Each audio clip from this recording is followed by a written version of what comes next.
Sony, in the wake of its $3.6 billion purchase of Bungie, just had a pretty good quarterly earnings report, showing off a record year for the PlayStation brand, and yet reinforcing just how hard limited they are by current supply issues.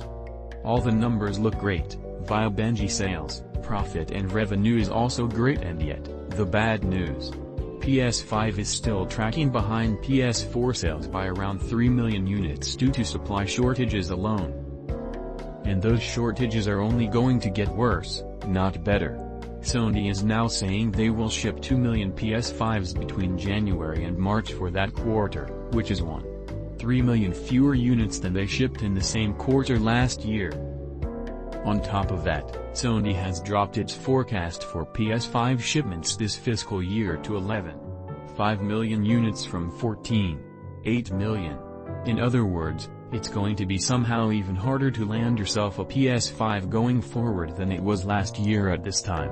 These shortages are not going anywhere, and even though Sony remains in front of Xbox by around 5 million units, by best estimates, it's clear that the PS5 could have had an absolutely stratospheric launch had it not had these pandemic-related production issues where they are nowhere close to meeting.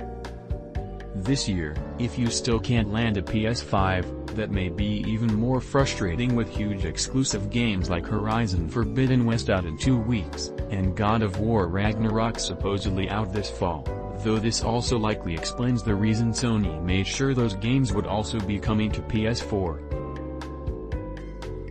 This is also why Sony finds themselves starting to make big, seemingly odd movies like a massive purchase of Bungie, where Bungie's games are staying multi-platform.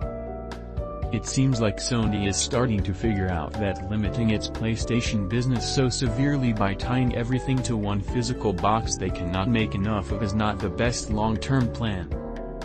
So now we're seeing investment for cross-platform publishing, and Sony has very much indicated they're interested in branching out more into the PC and the cloud. These shortages only serve to reinforce why that's probably a good idea. Follow me on Twitter, YouTube, Facebook and Instagram. Subscribe to my free weekly content roundup newsletter, God Rolls. Pick up my sci-fi novels The Hero Killer series and the Earthborn trilogy.